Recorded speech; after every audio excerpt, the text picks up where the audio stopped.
What up, boxing family? Welcome back to the channel. So in a recent interview with Graham Bensinger, Canelo really went in depth and talked about various different things regarding his life in and out of the boxing world. And some of the most interesting points were the following, where he discussed his fallout with Golden Boy and explained as to why and how he feels towards them. And I quote, "Look, I don't like to talk much about people, but I've been a very loyal person always, and I was very loyal always with Golden Boy. De La Hoya is not Golden Boy. He doesn't do anything in Golden Boy. He's worried about drinking and being involved in other things. The decisions are made by other people. When Richard Schaefer left Golden Boy, he took all the boxers to PBC. He took all of them, and he also wanted to take me, and I was the only boxer that stayed with Golden Boy because I'm a loyal man. But then later, I understood why everyone had gone and why Richard Schaefer left. Because those who are in Golden Boy, they are only looking after their own benefit, not the boxer's benefit. There is no loyalty, none." Another thing that concerned Canelo was the following. They wanted me to decide to fight Golovkin or go to some auction, and well, I couldn't because I was in the middle of this lawsuit.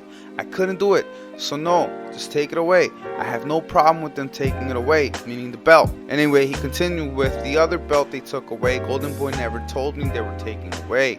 That's why I got mad. So it definitely seems like Canelo feels betrayed or felt betrayed by Golden Boy and came to the realization that although Oscar de la Hoya seemed to have his best interest at heart, at the end of the day it was all business for the Golden Boy himself. And Canelo, who seems to be loyal to a fault, stuck around, gave him the benefit of the doubt, but things just simply didn't go his way. He also touched briefly on how Golden Boy had gone behind his back pretty much and promised the Zone to deliver on a Canelo versus Golovkin fight, but before all this had gone down, they had also promised that it would be for the same price. However, Canelo had stated though that if those fights, the bigger fights like Golovkin or whomever else, would be made, that he wanted to negotiate a fair price and not the same amount as any of the other fights, because he knew the magnitude of a Golovkin fight or of a Mayweather rematch, etc, etc, one of those type of fights that generate a lot of revenue. He also stated that he pretty much bet on himself and showed what happens when you do so and win.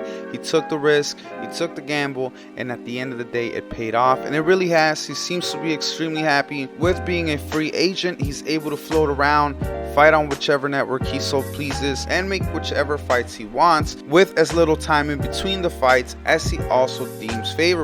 In regard to Golovkin, guy went pretty deep, man. I didn't understand how deep this was, but he made it pretty clear as to why he felt like quote unquote cutting Golovkin's head off. And it all started with the following. Canelo stated, "I had very difficult months because I was accused of having done something that they call doping, and it wasn't doping. It was a very low percentage. All meat here," meaning in Mexico, "has clenbuterol. If you eat a piece of meat here, you go and get tested, you're going to test positive for clenbuterol, but that's not doping." And it was very difficult for me. It was very difficult, but it was always on my mind. I just have to win. I just have to beat this a-hole. I just have to beat him. And it started out as my worst year, and it ended as my best. When asked to further elaborate on how he felt towards Triple G, he said the following, "I am going to just really beat his effing face in." That's what I said. I think that I've never been disrespectful to my rivals or any of that, because you have to be respectful always.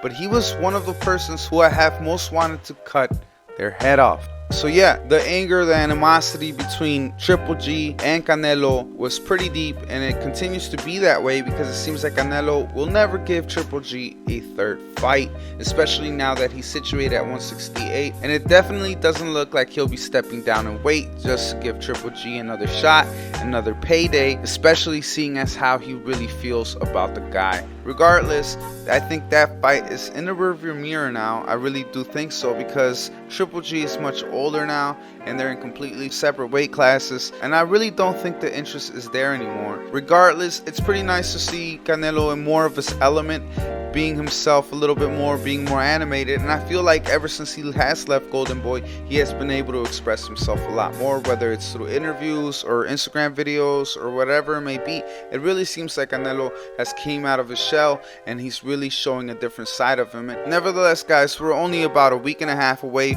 from his fight against Billy Joe Saunders on DAZN. So make sure you guys stay tuned. I'm going to give a breakdown and analysis on that fight. Pretty excited to see how it goes down, especially because it's going to be for 3 championships on the line and there's a lot at stake.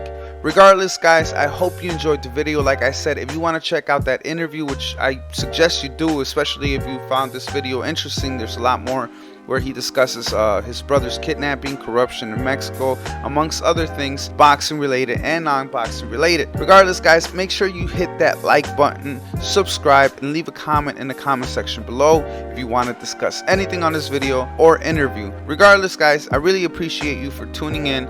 Like always, this is Shay at King Me Boxing, signing out.